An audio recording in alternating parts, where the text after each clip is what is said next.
everyone, welcome back.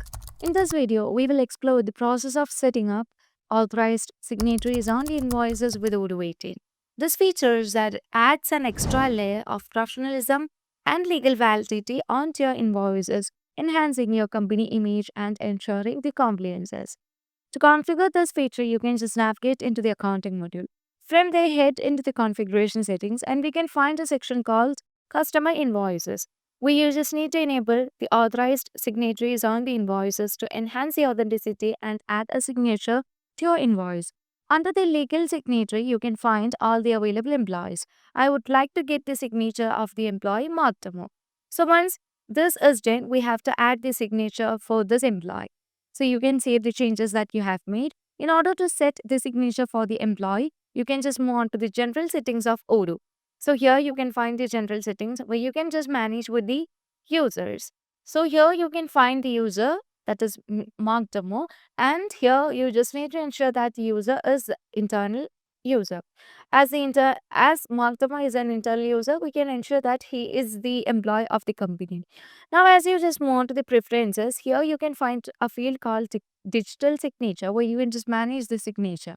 So if you want to make any other drawing of the signature, you can do that. Or if you want to upload any particular file of signature, you can also do that. Or you can also just generate an auto signature over here.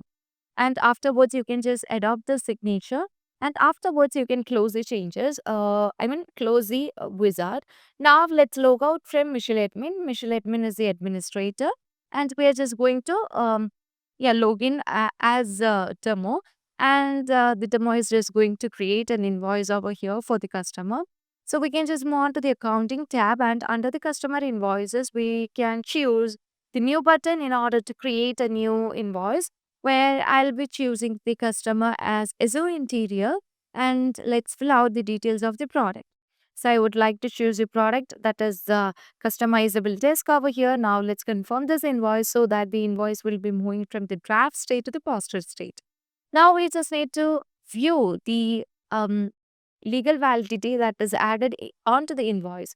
So as you just move on to the preview button, here you can find we have added the authorized signature, which adds an extra authenticity onto your invoices. So that's how we just deal with the adding of an extra layer of professionalism onto your invoices. So if you want Odoo customizations or Odoo tutorial videos, feel free to contact Cybrosys. As always, stay awesome and thank you for watching the video.